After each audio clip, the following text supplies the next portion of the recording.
Hi guys, welcome to Join Iron Maggie. On today's section, let's talk about history taking and family planning registration of a client. Okay, now history taking, you are taking every information you need to take from the person that has worked in to do family planning. So you have to do a thorough interview, okay, or questioning and answering, so that you get the information from the client. So because you're going to get information, you need to make the client feel comfortable. So you welcome them, offer them seats, okay. Now provide privacy, okay, so that they can tell you the right information that you are looking for. So you provide privacy, then you assure them of confidentiality. Now the first thing you want to ask her is her name, okay. So you take her full name, then you want to ask her age. Very important. Now the age, after you've asked the age, you can also ask the date of birth so that you get the age, or you could ask the age straight away. So you can simply ask what or how old are you. Then you come to the sex. Clearly you may be able to see that this is a woman sitting in front of you or a man sitting in front of you, but you still have to ask for documentation purposes. Ask the person, for documentation purpose, may I know your sex? Okay, once you know the sex, you've known the age, then you want to find out their home address. Now the home address, you can simply ask her, where do you live? The person says, I live in Techiman. You could go, which part of Techiman? The person says Kenten. Then you say, okay, is there any landmark that is close to your house in case I want to locate your exact location?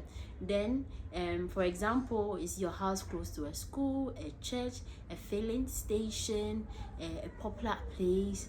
So you ask them about it. When you leave that one, then you come to an educational level. You want to find out the person a primary school leaver, a secondary school leaver, a tertiary.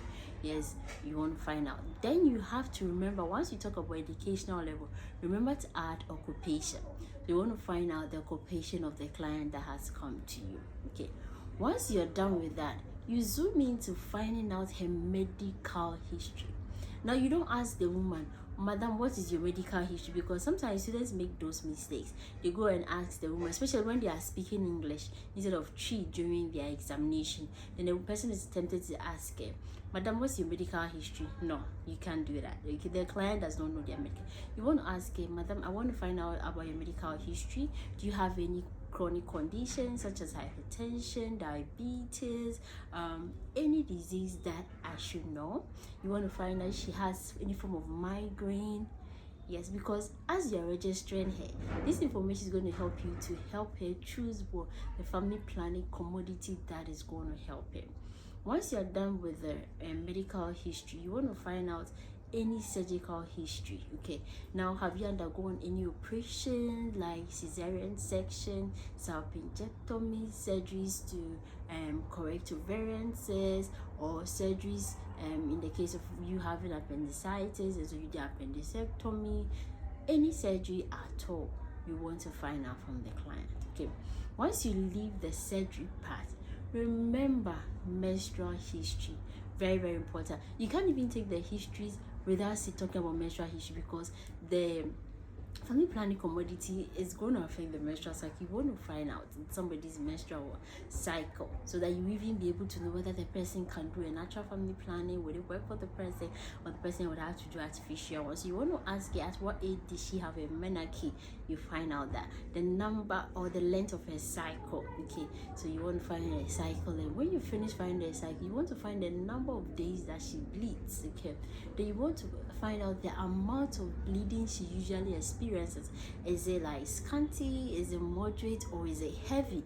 Okay, you can even go further to ask her how many sanitary pads she changes in a day, so that based on the number of pad, if it's soak pad she changes, you're able to have a fair idea whether she bleeds too much and know the kind of commodities that will work for her. I hope you get it. They want to find out, do experience dysmenorrhea during menstruation. If she says that, you want to find out, are there any relieving factors? Do you take medications for it? Then you are done with the menstrual history. Once you're done with the menstrual history, you go to obstetric history. In the obstetric history, one of the things I found students doing is taking past obstetric history. You are focusing on the salient one. You don't have to ask the woman, everything that you do in past obstetric history. You want to find out the number of pregnancies she has had. If some had resulted in spontaneous or induced abortion, she should add it. The number of deliveries she has had. Okay, now you want to see in those deliveries, did she have a normal birth? And that one will even give you a fair idea. If somebody didn't talk about the surgical history, it gives you an idea that okay, she has a cesarean section with a surgical operation. You get to find out about that one. Then you also want to ask her, how many children do you intend to have more children? Okay, if she says yes, you want to also find out how do you want to space them out, what interval do you want to be between them, because that one is going to also give you a fair idea of what type of family planning that's going to help it. Is it a long-term one, is it a short-term one, is it a permanent one, or is it a temporary one? Okay, so those ones are very, very important as well. Now when you leave the obstetric history, so in this obstetric history, in the history and registration, you are going to ask reproductive goals in that one as well. Then you come to whether she has any drug history. You want to ask her, madam or sir, are you currently on any medication for any condition that I need to know of? People are taking medication for epilepsy, for migraine. You want to find all the drugs that they are on, because some of these drugs can antagonize the effects of family planning, and we don't want to have that. Okay, so you want to find out any medication that they are on that has the possibility of antagonizing the family planning, or the family planning hasn't the ability to antagonize the effects of the medication that they are taking for any conditions that they have. Okay, so when you are done with that, you want to ask about allergies. Please, the allergies, you want to ask about allergic reaction to specific drugs. Do they have any drug allergies? Do they have allergies to latex or rubber? Because condoms as a family planning commodity is made up of rubber or latex. So if she's allergic to latex, she can't use it. So that's why we ask that information. We want to ask her if she's allergic to jewelries, copper earrings, copper watches, because in that event she cannot use IUCD, copper IUCD. So that's very important. I find students ask about, are you allergic to any food? We are not really going to offer food. So if you ask it, fine, but don't ask, are you allergic to food, and leave the salient ones: latest, copper, drugs. I hope you get it. Yes, those are the important. If the person is allergic to for instance banku or oko, we are not going to offer them those things there. Are you getting? So latest, copper, very, very important. They want to take social history. In the social history, we want to find out from the woman how many sexual partners that they have. Did they have multiple? Because for instance, if you have a lot of sexual partners, you can do something like IUCD. You get the whole thing. So you want to politely ask it about that. Then you also want to ask her, does she taking alcohol or does she smoke? Very, very important as well. When you are done with the social history, you want to ask her if she has any history of sexually transmitted disease, or is currently having a sexually transmitted disease. So how do you ask it? And madam, do you have any history, or have you had any sexual transmitted infections such as HIV, gonorrhea, syphilis, chlamydia? You want to find out.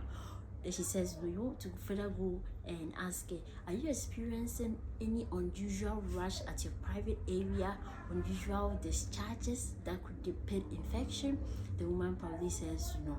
Okay, yes. Once you are done with the sexually transmitted infection, I've already spoken about drug history, whether she's already on any drug.